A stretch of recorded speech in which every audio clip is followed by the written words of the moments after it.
Operation സിന്ദൂറിന്റെ സമയത്ത് ഇന്ത്യയെ ചതിച്ചവരാണ് European രാജ്യങ്ങൾ. ആ റിപ്പോർട്ടുകളെയൊക്കെ ശരിവയ്ക്കുന്ന വിധത്തിലാണ് ഇന്ത്യ ഓപ്പറേഷൻ സിന്ദൂറിന് ശേഷം ലോക രാജ്യങ്ങളിൽ ചിലരോടെടുക്കുന്ന ചില തീരുമാനങ്ങൾ, ചില നിലപാടുകളൊക്കെ അത് നമുക്കറിയാം പ്രശാന്ത് സാർ. അപ്പോൾ ഓപ്പറേഷൻ സിന്ദൂറിന് ശേഷം ലോക രാജ്യങ്ങൾക്ക് മേൽ ഇത്തരത്തിൽ ഇന്ത്യയുടെ ഒരു നിലപാടിൽ വന്ന മാറ്റം എന്തുകൊണ്ടായിരിക്കാം? ഓപ്പറേഷൻ സിന്ദൂറിന് ശേഷം ശരിക്കും പറഞ്ഞാൽ ഓപ്പറേഷൻ സിന്ദൂർ നമുക്ക് ഒത്തിരി ഗുണം ചെയ്തിട്ടുണ്ടെന്ന് വേണം കരുതാൻ. അറിവ് എന്ന് പറയുന്നത് ഒരു തിരിച്ചറിവ് ഉണ്ടാക്കി തന്ന ഒരു സംഭവമാണ്. കാരണം ലോകത്ത് ഇന്ത്യയുടെ ഭാഗമാണെന്ന് വിചാരിക്കുമ്പോൾ തന്നെ ഇന്ത്യ നശിച്ചു കാണുമെന്ന് വിചാരിക്കുന്ന ഒരു രീതി. ഇപ്പൊ തന്നെ പ്രധാനപ്പെട്ട ഒരു വിഷയം നമുക്കറിയാമല്ലോ. കഴിഞ്ഞ ദിവസം ഈ പറയുന്ന പോലെ യൂറോപ്യൻ നാറ്റോയുടെ പ്രസിഡന്റ് അല്ലെങ്കിൽ തലവൻ ഒരു തിട്ടൂരം പറഞ്ഞു. റഷ്യയുടെ യുദ്ധം സമാധാനം പുനഃസ്ഥാപിക്കുന്നതിന് വേണ്ടി ഇന്ത്യ ഉൾപ്പെടെ, ചൈന ഉൾപ്പെടെ, ബ്രസീൽ ഉൾപ്പെടെയുള്ള രാജ്യങ്ങൾ ഇടപെടണം. അല്ലെങ്കിൽ അല്ലെങ്കിൽ അത്തരത്തിൽ ഇടപെട്ടില്ലെങ്കിൽ റഷ്യയുമായിട്ട് സഹകരിക്കുന്ന ആൾക്കാർക്ക് 500% തിട്ടൂരം ഏർപ്പെടുത്തും. അല്ലെങ്കിൽ തിട്ടൂരം ഏർപ്പെടുത്തുന്നില്ല, താരിഫ് ഏർപ്പെടുത്തും. അപ്പൊ നമ്മള് ഈ ഒരു കാര്യം ചോദിച്ചാൽ, ഈ ഓപ്പറേഷൻ സിന്ദൂർ നടന്നല്ലോ. ഓപ്പറേഷൻ സിന്ദൂരിനകത്ത് ആ ഓപ്പറേഷൻ സിന്ദൂരിന് ശേഷം IMF-ന്റെ അടുത്ത് ഇന്ത്യ കേണപേക്ഷിച്ചിട്ട് പോലും ഓപ്പറേഷൻ സിന്ദൂരിന് ശേഷം കോടാനുകോടി രൂപ അമേരിക്ക ഉൾപ്പെടെ യൂറോപ്യൻ രാജ്യങ്ങൾ കൂട്ടുനിന്ന് പാകിസ്ഥാന് കൊടുത്ത് നമ്മൾ കണ്ടതാണ്. അതിനകത്ത് അമേരിക്ക നിലപാട് വ്യത്യാസം വരുത്തിയില്ല. യൂറോപ്യൻ കൺട്രീസ് എന്ന് പറഞ്ഞത് എന്താണെന്ന് അറിയോ? അത് നേരത്തെ കൊടുക്കാമെന്ന് പറഞ്ഞ, കൊടുത്തില്ലെങ്കിൽ അവിടെ ഈ പറയുന്ന പോലെ ഭീകരവാദം വളരും. അപ്പൊ നമ്മൾ ചിന്തിക്കേണ്ട ഒരു കാര്യം, ഈ ഭീകരവാദം ഇന്ത്യയിൽ നടന്നതുകൊണ്ട് അമേരിക്കയുടെയും യൂറോപ്യൻ കൺട്രീസിന്റെ നിലപാട് അതായിരുന്നു. നേരെ മറിച്ച് ഇത് യൂറോപ്യൻ കൺട്രീസിലോ അമേരിക്കയിലോ ആണെങ്കിൽ ഇവര് പൈസ കൊടുക്കും. അപ്പൊ ഇരട്ടത്താപ്പ്. അവരുടെ കാര്യത്തിനകത്ത് മാത്രം അവർക്കൊരു തീരുമാനം, ബാക്കിയുള്ളവരുടെ കാര്യത്തിൽ വ്യത്യസ്തമായിട്ടുള്ള തീരുമാനം, അല്ലെങ്കിൽ അവർക്ക് ഇഷ്ടമുള്ള തീരുമാനം. ഈ തീരുമാനത്തെ അംഗീകരിച്ചു കൊടുക്കുന്ന ഒരു രീതി ഇന്ന് ഇന്ത്യക്കില്ല. യുക്രൈൻ എന്തിനാണ് ഈ പറയുന്നത് പോലെ നാറ്റോയിൽ ചേരാൻ പോകുന്നത്? യുക്രൈൻ എന്തിനാണ് നാറ്റോ സഖ്യത്തിൽ ചേരാൻ പോകുന്നത്? അപ്പോൾ അതുകൊണ്ടല്ലേ അവിടെ യുദ്ധം ഉണ്ടായത്. ആ യുദ്ധം യുക്രൈനെ സഹായിക്കുന്ന നിലപാടിൽ അമേരിക്കയും നാറ്റോയും നിൽക്കുന്നു. റഷ്യ തിരിച്ചടിക്കുന്നു. അതിന് അവര് തീർത്തോട്ടെ അവിടെ.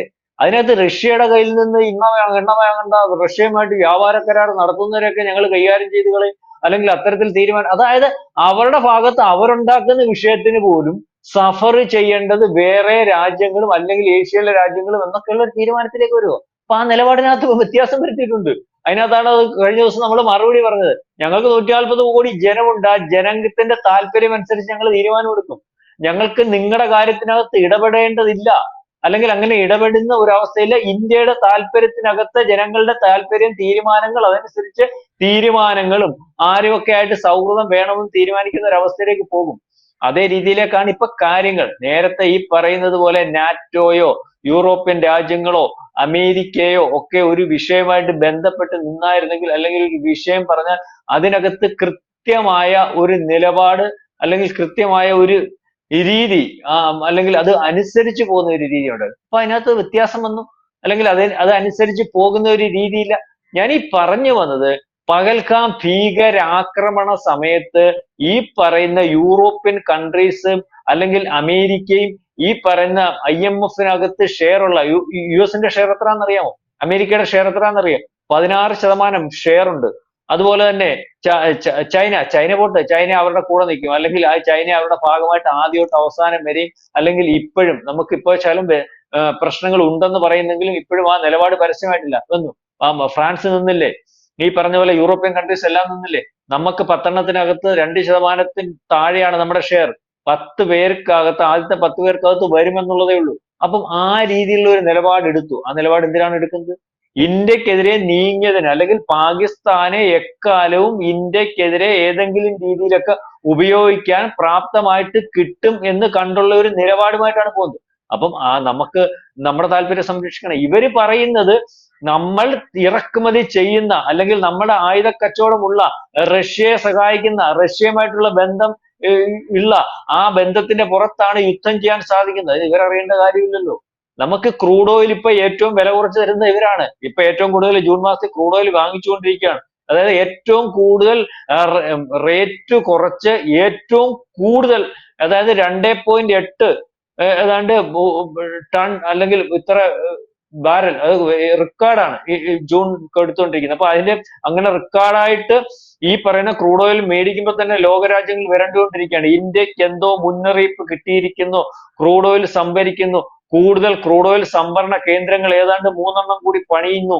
അപ്പം ലോക രാജ്യത്ത് ക്രൂഡ് ഓയിലിന്റെ ലഭ്യത കുറയുന്ന ഒരു അവസ്ഥ വരുമോ, 3-ാം ലോകമഹായുദ്ധം വരുമോ എന്നുള്ള രീതിയിലേക്കൊക്കെ ആശങ്ക, അല്ലെങ്കിൽ അതൊക്കെ പങ്കുവെച്ചു പോകുന്ന ഒരു അവസ്ഥയുണ്ട്. കാരണം എല്ലാ രാജ്യങ്ങളും തമ്മിൽ അങ്ങോട്ടും ഇങ്ങോട്ടും ഒരു തയ്യാറെടുപ്പിലേക്ക് നിൽക്കുകയാണ്. അപ്പൊ പറഞ്ഞു വന്നത്, പഴയ രീതി യാതൊരു കാരണവശാലും യൂറോപ്യൻ കൺട്രീസ് അല്ല, നാറ്റോ തലവനല്ല, അമേരിക്ക അല്ല. അമേരിക്ക ഇപ്പൊ ബ്രിക്സിന്റെ കാര്യം വന്നോ 10% ഈ പറയുന്നത് പോലെ നമുക്കെതിരെ അല്ലെങ്കിൽ ബ്രിക്സ് രാജ്യങ്ങൾക്കെതിരെ താരിഫ് ഉണ്ടാക്കുമെന്ന് പറഞ്ഞു. എന്തും തിന്നു കൊടുക്കുന്ന ഒരു അവസ്ഥയില്ല. അതായത് ഈ നമ്മളുടെ താല്പര്യങ്ങൾ സംരക്ഷിക്കുന്ന രീതിയിലേക്കുള്ള താല്പര്യവും കരാറും സംവിധാനങ്ങളും ഒക്കെ, അല്ലാതെ അമേരിക്കയുടെ തിട്ടൂരം, യൂറോപ്പിന്റെ തിട്ടൂരം പഴയതുപോലെ സാധിച്ചു കൊടുത്ത് അതിനകത്ത് നിന്നു പോകുന്ന, അല്ലെങ്കിൽ അതിനകത്ത് നിന്നു പോകുന്ന ഒരു വ്യാപാര കരാറോ, അല്ലെങ്കിൽ അത്തരത്തിലൊരു നയതന്ത്രമോ, അത്തരത്തിലൊരു പ്രതിരോധ കരാറോ, അത്തരത്തിലൊരു കയറ്റുമതി ഇറക്കുമതിയോ ഒന്നും ഉണ്ടാവത്തില്ല എന്നുള്ള രീതിയിലേക്കാണ് കാര്യങ്ങൾ. ഞാൻ ആദ്യം പറഞ്ഞതുപോലെ സിന്ദൂരിനകത്ത് നമ്മൾ വിചാരിച്ചിരുന്നു അമേരിക്ക നമ്മുടെ കൂടാണ്. തുടങ്ങുന്നതിന് മുമ്പ് നമ്മളുടെ ഭാഗമായിട്ട് സംസാരിച്ചവരെല്ലാം നമ്മുടെ കൂടാണെന്ന് വിചാരിച്ചു. പക്ഷേ നമ്മുടെ കൂടെ അല്ലായിരുന്നു.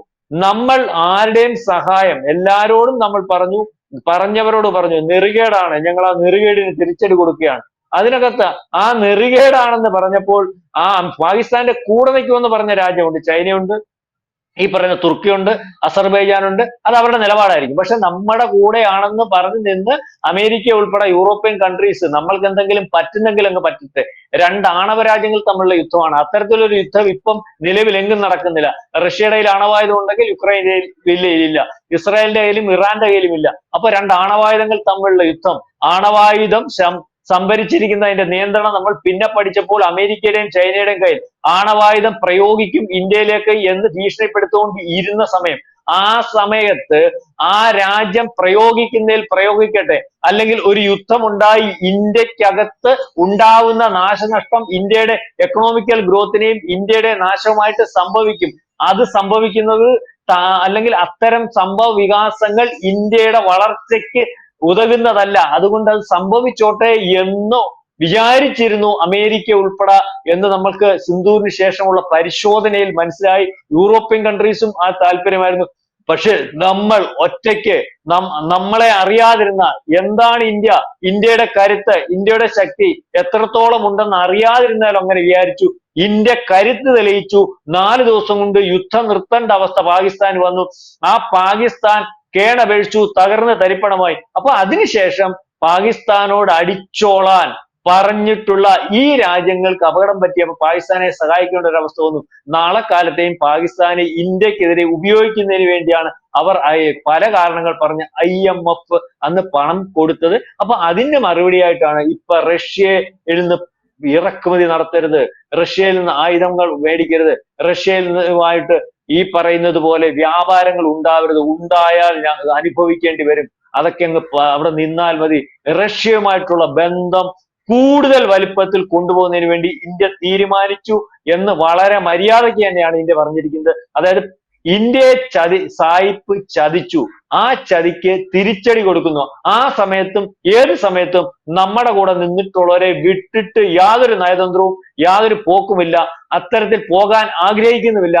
വിരട്ടിയാൽ വിരണ്ട് ഇല്ലായ്മ ആകിപ്പോകുന്ന ഒരു ഇന്ത്യ ഇന്നില്ല.